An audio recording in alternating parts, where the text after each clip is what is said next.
আজকে সকাল সকাল আবার চলে এলাম বাড়িতে আসার ছিল। এই দিনটা আমি জানতাম আসতে হবে, তো সকালবেলা ছেলেকে কলেজের জন্য জোগাড় করে দিয়ে ওকে তৈরি করে দিয়ে আমি চলে এলাম রানাঘাট। কিছুটা মিষ্টি নিয়ে নিয়েছি, বাড়িতে নয়, আজকে কাকি শাশুড়ি বাড়িতে যেতে হবে, তো তার জন্য চলো বাড়িতে পৌঁছে যাই। টোটোতে আছি এখন, আমি বাড়িতে চলে এসেছি।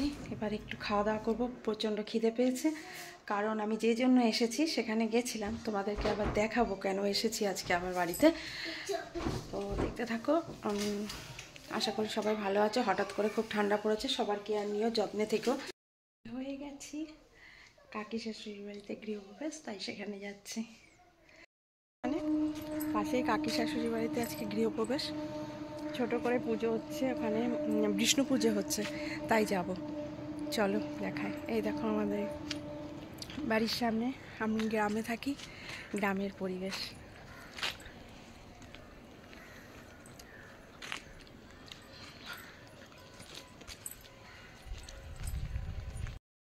রাধুনি রান্না করছে, কি হাসি। রাধুনির অবজেকশন আছে, কি যেন অবজেকশন? রাধুনি তোমাকে কি দিয়েছে? শীতেতে কিচ্ছু দেয়নি আজকে? গামছা দেয়নি, শাড়ি দেয়নি, বলো। ঠিক আছে, কি অবজেকশন? চলে এলাম কাকু শাশুড়ির বাড়িতে। তো কাকি শাশুড়ি যে সামনেই দাঁড়িয়ে আছে, এই হলো আমার কাকি শাশুড়ি।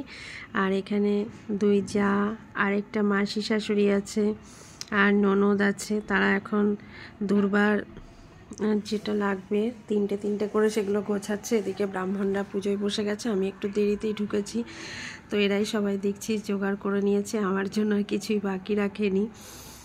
তো দেখো, এই যে আমার যা, এদেরই বাড়ি। নতুন বউ লাগছে আজকে। ও আমাদের সবার ছোট,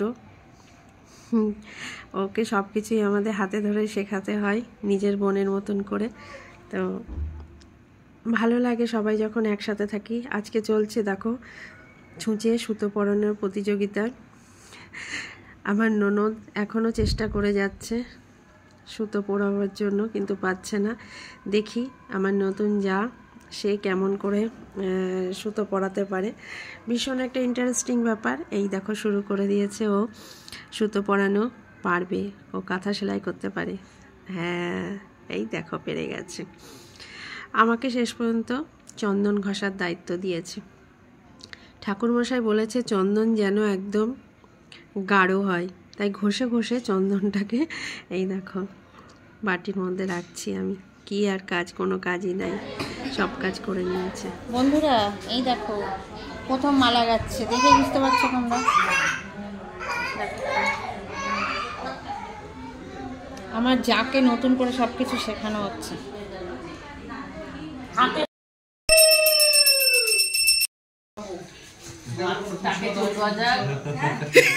আমাদের মতো মধ্যবিত্ত পরিবারে যখন নিজের কিছু হয়, ছোট একটা বাসস্থান নিজেরা করতে পারে, খুব খুশি হয়, সবাই মিলে খুব খুশি থাকে। দেখো পরিবারের সবাই, কাকু কাকিমা, ভাইয়ের বউ, ননদ সবাই আছে। যজ্ঞ শুরু হয়ে গেছে।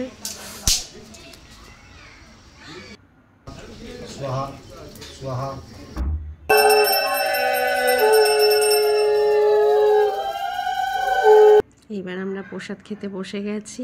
একটু ফল প্রসাদ, খিচুড়ি, বাঁধাকপির তরকারি, সবাই একসাথে বসে গেছি, যা দেওর সবাই মিলে ননদদের সাথে। তো বন্ধুরা, ব্লগটা কেমন লাগলো তোমরা কমেন্ট করে জানিও। পাশে থেকো, ভালোবাসায় রেখো। আবার নতুন একটা ব্লগ নিয়ে চলে আসব। তো আমার ননদকে কিন্তু আমি লঙ্কা দিয়ে খাইয়ে দিয়েছি, তবুও বলছে না ভালো লাগলো। এটাই ভালোবাসা। কতটা ভালোবাসা জানি না, আমি খাবো না হাসবো সেটাই ভাবতে পারছি না, কেউ কিছু বলছে না। যাই হোক, আমি খিচুড়ি খেতে খুব ভালোবাসি। তোমরা কি আমার মতো খিচুড়ি খেতে ভালোবাসো? তো আজকে ব্লগটা এখানেই শেষ করছি। ভালো থেকো, সুস্থ থেকো, ভালোবাসায় রেখো, আমার পাশে থেকো। আবার তোমাদের সঙ্গে দেখা হবে। ভালো থেকো, টাটা।